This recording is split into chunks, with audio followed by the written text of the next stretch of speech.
சுக்கிர பெயர்ச்சி நடக்கவிருக்கிறது. சுக்கிர பகவான் ரிஷபத்திலிருந்து மிதுன ராசிக்கு செல்லுகிறார். மிதுன ராசிக்கு செல்லுகின்ற சுக்கிர பகவான் ஏற்கனவே அங்கே இருக்கிற தேவகுரு பிரகஸ்பதியை மீட் பண்ணுறார்.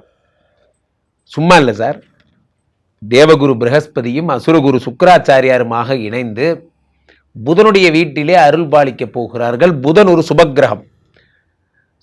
புதன் ஒரு சுபக்கிரகத்தினுடைய வீட்டிலே சுக்கிர பகவானும் குரு பகவானுமாக சேர்ந்து பலன்களை வாரி வாரி வழங்கப் போகிறார்கள். இந்த உலகத்தில் அத்தனை பேருக்கும் ஜாதகத்தில் இந்த பக்க குவாட்ரண்ட்ல யார் இருக்காரு? சனீஸ்வரன் இருக்கிறார். இந்த பக்க குவாட்ரண்ட்ல யார் இருக்கா? சுக்கிரனும் குருவுமாக இருக்கிறார்கள். இந்த சுக்கிர பகவான் வாழ்க்கையிலே இன்பங்களுக்கான சுகங்களுக்கான அதிபதி என்று அழைக்கப்படுகிறார். ஜோதிடத்தில் கலத்திரகாரகன் என்றும் அழைக்கப்படுகிறார். திருமணமாகுது ஒருத்தருக்குன்னா அதுக்கு சுக்கிரனுடைய அருள் கண்டிப்பாக வேணும். இல்வாழ்க்கையில் மகிழ்ச்சி, தம்பதிகள் சந்தோஷமா இருக்காங்கன்னா சுக்கிர பகவானுடைய அருள் என்பது கண்டிப்பாக தேவை. ஆக இந்த சுக்கிரன் காதல் மற்றும் இல்வாழ்க்கை, மகிழ்ச்சி, இன்பம்னு வாழ்க்கையில் என்னென்ன இருக்கோ அது அத்தனைக்கு சுக்கிர பகவான் தான் அதிபதியாக இருக்கிற மிகப்பெரிய பங்களா, மிகப்பெரிய சொகுசு வாழ்க்கை, ஆடம்பரமான காரு, வாசனை திரவியங்கள் போன்ற அத்தனை விஷயத்துக்கும் சுக்கிரன் தான் காரகத்துவமாக இருக்கார். இந்த சுக்கிரத்தை சொல்லுவோம் இல்லையா, உங்களுக்கு என்னங்க சுக்கிர தசை அடிக்குது, அடி தூள் பண்ணுறீங்கலாம் சொல்கிறாங்கல்ல. அப்போ அந்த சுக்கிரன் என்றால் என்ன அப்படின்னா மகிழ்ச்சிக்கான கடவுளாக இருக்கிறார். கலைத்துறையில் இருப்பவர்களுக்கெல்லாம் இந்த சுக்கிரனுடைய அருளாசி தான் மிகப்பெரிய வெற்றியை தருகிறது. அதை போலவே இசைத்துறையில் இருப்பவர்களுக்கும் இந்த சுக்கிரன் தான் அருளாசி தருகிறார். அவ்வகையிலே இந்த சுக்கிர பயிற்சி ஒவ்வொரு ராசிகளுக்கும் யார் யாருக்கெல்லாம் குபேர சம்பத்துகளை தரப்போகிறது, யார் யாருக்கெல்லாம் திருமண யோகங்களையும் வைபவங்களையும் பிள்ளை பிராப்தியும் உண்டாக்கப் போகிறது, யாரெல்லாம் வெளிநாடு போக போறீங்க என்பதையெல்லாம் ராசி ரீதியாக பார்த்து விடலாம். மீனராசிக்காரர்களுக்கெல்லாம் 3-8 சுக்கிர பகவான் 4ஆம் வீட்டில் இருக்கிறார். நண்பர்களே, இந்த 4ஆம் வீடு என்பது என்ன அப்படின்னா வீடு, மாடு, மனை, உயர்கல்வி, உயர் பதவி, மரியாதை, மதிப்பு, இதெல்லாம் 4ஆம் இடம். இந்த 4ஆம் இடத்திலே 3-8 இருக்கும் பொழுது என்ன ஆகும்னா அந்த 4ஆம் இடம் கெட்டு போகிறது.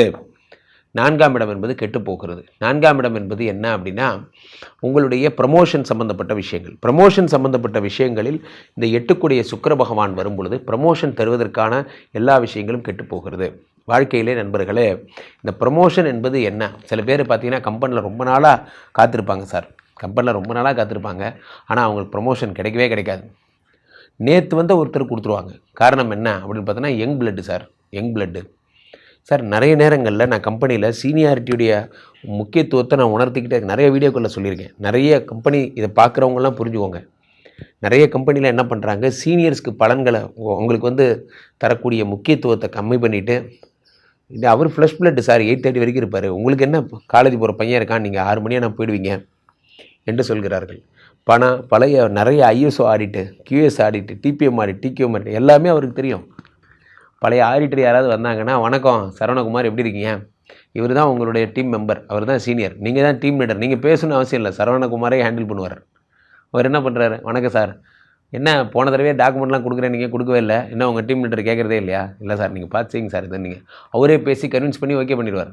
சீனியாரிட்டியுடைய பவர் முதல்ல புரிஞ்சுக்கோங்க. எந்த ஒரு ஜூனியருக்கும் அந்த பவர் கிடைக்காது. காரணம் என்னென்னா அவனுக்கு டிபிஎம்னா என்னன்னே தெரியாது. வாழ்க்கையிலே நண்பர்களே, நம்முடன் இருக்கும் சீனியர்களை தயவுசெய்து மதியுங்கள். சீனியாரிட்டி மாதிரி ஒரு சக்தி இந்த உலகத்தில் எதுவும் இல்லை. நாம் என்ன நினைத்துக் கொள்கிறோம், சீனியர்கள்லாம் தூக்கிட்டோம்னா நம்ம பெரிய புத்திசாலின்னு நினச்சிக்கிறோம். கிடையவே கிடையாது. நாளை கம்பெனி நடு ரோட்டுக்கு வந்ததுன்னா என்ன பண்ணுன்னு கூட இந்த ஜூனியருக்கு தெரியாது. ஆனால் சீனியர் இருக்கும் எந்த கம்பெனிலையும் கம்பெனி கெட்டு போனதாக சரித்திரமே கிடையாது. நஷ்டத்தில் ஓடும் சார், அப்படியே மேக்கப் பண்ணி உருட்டி குரட்டி அப்படி கொண்டு போயிடுவாங்க seniors. That is call seniority. இந்த 4ஆம் இடத்துல இந்த 8 சுக்கிர பகவான் இருக்கும் பொழுது சீனியாரிட்டி ஜூனியாரிட்டி சண்டை வரும். உங்களுக்கு என்னென்ன கம்பெனியில் நேற்று சின்ன பையன் அவன் பாருங்கள் எனக்கு ஈக்குவலாக போஸ்டிங் கொடுக்குறாங்க அப்படிலாம் இல்லை. நீங்கள் பேச வேண்டிய இடம் என்னங்கிறத புரிஞ்சுக்கோங்க. நீங்கள் உங்கள் இமீடியட் பாஸ்கிட்ட பேச வேண்டிய ஆளா? நீங்கள் இந்த கம்பெனி கடைக்கால் நட்ட சேர்மனே உங்களுக்கு ஃப்ரெண்டு. நீங்கள் பேச வேண்டிய இடம் சேர்மன் கூட. அவன் கிடக்குறான் சின்ன பையன். நீங்கள் பண்ணுறது என்ன பிரச்சனை அப்படின்னா நீங்கள் பேசி பேசி அவனை பெரிய ஆளாக்கி விட்டுறீங்க. நம்ம பண்ணுற தப்பே தான். நீங்கள் பேச வேண்டிய இடமே வேறு, ஆனால் நம்ம பேச வேண்டிய தகுதியை நம்ம மறந்துடுறோம். அந்த நேரத்தில் எமோஷன் அவங்க கூட போய் சண்டை போட்டுட்ருக்கோம். 4-3-8 சுக்கிர பகவான் 4ஆம் வீட்டில் இருக்கும் பொழுது உங்கள் இருப்பிற்கு ஆபத்து வரும், உங்கள் ப்ரொமோஷனுக்கு ஆபத்து வரும், உங்களுடைய உயர்கல்வி, உயர் பதவி, மேன்மை, இது எல்லாத்துக்கும் பிரச்சனை. அப்போ அதை நீங்கள் தான் காப்பாற்றிக்கணும். 4ஆம் இடம் என்பது நற்பெயர், நற்பெயருக்கு களங்கம் ஏற்படும். சார் நீங்கள் ஏதாவது கைவிட்டு வாங்கிட்டீங்களா, என்ன இவருக்காக இவ்வளோ துடிக்கிறீங்க, உங்களுக்கு அவருக்கு என்ன லிங்க்கு எல்லாம் கேட்பாங்க. நீங்கள் தான் அதை பொறுமையாக புரிய வைக்கணும். அப்படி இல்லை சார், இன்றைக்கி நம்ம கொடுத்தோம்னா நாளைக்கு அவங்க நமக்கு திருப்பி கொடுப்பாங்க போன்ற விஷயங்கள்லாம் அவங்களுக்கு தன்மையாக எடுத்து சொல்லுங்கள். பல நேரங்களில் பல விஷயங்களை தன்மையாக எடுத்து சொல்வதன் மூலம் பல பிரச்சனைகள் தீர்ந்து விடுகிறது. வாழ்க்கையிலே நாம் செய்ய வேண்டிய தவறு என்னவென்றால், செய்யக்கூடிய தவறு என்னவென்றால், நாம் பொறுமையாக எடுத்துரைப்பதே இல்லை. அவசரகதியாக நாம் இருக்கிற டென்ஷனாக நான் உனக்கு வேறு பதில் சொல்லிட்டு இருக்கணுமா என்று அப்போ கடைசி வரைக்கும் நீங்கள் சொல்ல வர்றது என்னென்னு யாருக்கும் புரிய போகிறதில்ல. எதுக்காக அந்த சிச்சுவேஷனுக்கு போனீங்க, எதனால் அவர் பணம் கொடுத்தாருங்கிறத தெளிவுபடுத்தினீங்கன்னா எந்த பிரச்சனையும் வராது. ஆனால் நாம் தெளிவுபடுத்தாத எல்லா விஷயமும் குற்றச்செயலாகவே கருதப்படுகிறது. இது ஒரு வார்த்தை எழுதி வச்சுக்கோங்க. தெளிவுபடுத்தப்படாத எந்த விஷயமும் குற்றச்செயலாகவே கருதப்படுகிறது. அது எந்த விஷயமா இருந்தாலும் சரி. 4ஆம் இடம் என்பது கற்பு என்ற பொருளும் உண்டு. 4ஆம் இடத்திற்கு ஆபத்து வரும் பொழுது, என்ன பிரியா கூட பேசிகிட்டு இருக்க போல இருக்க, இல்லை ஒன்றும் இல்லை, நாளைக்கு ஏதோ ஒரு விழாக்கு இன்வைட் பண்ணால் அது விஷயமா பேசிட்டு தெளிவாக சொல்லிடுங்க. பிரச்சனை என்னவென்றால், நாம் சொல்லாமல் சொல்லும் எந்த ஒரு விஷயமும் அதற்கு தவறுதலாகவே அதற்கு அர்த்தம் கற்பிக்கப்படுகிறது. ஸோ எது பண்ணாலும் உங்களுக்கு புரிகிற மாதிரி சொல்லுங்கள், எல்லாருக்கும் தெரிகிற மாதிரி பண்ணுங்கள். யாராவது நண்பர்கள் இருந்தால் கூட அவங்கள்ட்ட சொல்லிட்டு பண்ணுறது உங்களுக்கு நல்லது.